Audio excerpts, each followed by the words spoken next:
নমস্কাৰ ভাইটি ভণ্টিসকল, মই দিগ্বিজয় ফুকন আৰু তোমালোক সকলোৰে দিগ্বিজয় দাদা। তো তোমালোকৰ কাৰণে মই বহুত দিন ভিডিঅ' বনোৱা হোৱা নাই ক্লাছ 9ৰ ছাত্ৰ-ছাত্ৰীসকলৰ কাৰণে। আৰু আজি তোমালোকৰ কাৰণে মই লৈ আনিছোঁ হাফ ইয়াৰলি এক্সামৰ 2025ত যিখন ইংলিছ চিলেবাছ আহিব সেইখন তোমালোকৰ কাৰণে লৈ আনিছোঁ। তোমালোকে এইখিনি চাব পাৰা। 19 ছেপ্টেম্বৰৰ পৰা তোমালোকৰ এক্সাম হ'ব। 19 ছেপ্টেম্বৰ নহ'লেও এদিন দুদিন আগপিছ হ'ব পাৰে, কিন্তু 19 ছেপ্টেম্বৰৰ পৰা হোৱা চান্সটো বহুত বেছি। তোমালোকক মই ইয়াৰ একাডেমিক কেলেণ্ডাৰখনো দেখাই থৈ যাম। গতিকে দেৰি নকৰি ব'লা আজি ভিডিঅ'টো আৰম্ভ কৰোঁ, য'ত মই তোমালোকক ইংলিছ চিলেবাছখন গোটেইখন দেখুৱাই দিম। ঠিক আছে, তোমালোকে দেখিবলৈ পাইছা class 9 half yearly examination 2025 syllabus ইংলিছখন তোমালোকৰ ওচৰত আহি আছে।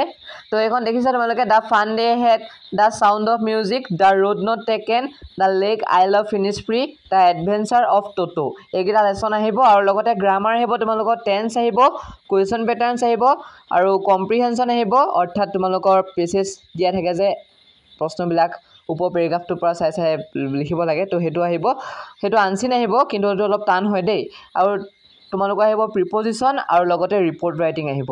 তো এইখিনি তোমালোকে ভালদৰে চাই যাবা। তো এইখনে হৈছে তোমালোকৰ ইংলিছৰ চিলেবাছ। ভালদৰে চাই যোৱা, বহুত সময় আছে এতিয়াও।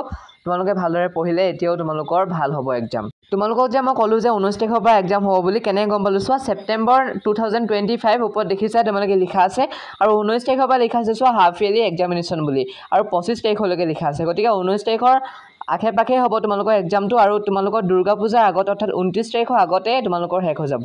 ঠিক আছে, 28 তাৰিখৰ আগতে শেষ হৈ যাব, শনিবাৰ মানে শেষ হৈ যাব কিছুমানৰ।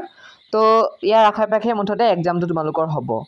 যিহেতু তোমালোকৰ এক্সাম খুব ওচৰ পালেহি, গতিকে তোমালোকে আজিৰ পৰাই পঢ়িবলৈ আৰম্ভ কৰা। তোমালোকৰ ফাৰ্ষ্ট শ্ৰেণীৰ টেষ্ট কি হ'ল তোমালোকে সেইটো ভাবি থাকিব নালাগে। তোমালোকে এতিয়াৰ পৰা ভালকৈ পৰীক্ষাবোৰ দিবলৈ ট্ৰাই কৰা। হাফ ইয়াৰলি এক্সাম তোমালোকে ভাল কৰিব লাগিব, আৰু তাত তোমালোকক সহায় কৰিম মই সমাজ বিজ্ঞান আৰু ভূগোল বিষয়টোত। বাকীখিনি মই তোমালোকক ভিডিঅ' নিদিওঁ বাৰু। বাকী সমাজ বিজ্ঞান আৰু ভূগোলত তোমালোকক মই ফুল মাৰ্কছ পোৱাত সহায় কৰিম। ঠিক আছে, তোমালোকে মোৰ চেনেলটোৰ লগত জড়িত হৈ থাকিবা। আৰু তোমালোকক এতিয়াই কৈ থৈছোঁ, তোমালোকে যদি ভালকৈ পঢ়া তেতিয়াহে তোমালোকক এই পৃথিৱীয়ে সন্মান কৰিব, নহ'লে তোমালোকক কোনেও সন্মান নকৰে। আৰু মই তোমালোকক সদায় সহায় কৰি যাম।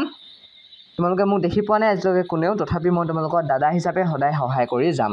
তো এয়াই আছিল আজিৰ ভিডিঅ'। যদি ভিডিঅ' চাই ভাল পালা তেতিয়াহ'লে ভিডিঅ'টো লাইক কৰি দিবা, শ্বেয়াৰ কৰি দিবা, আৰু লগতে মোৰ চেনেলটো ছাবস্ক্ৰাইব কৰি কাষত থকা বেল আইকনটো প্ৰেছ কৰি অল কৰি দিবা। লগ পাম এটা নতুন ভিডিঅ'ৰ সৈতে, তেতিয়ালৈকে ধন্যবাদ।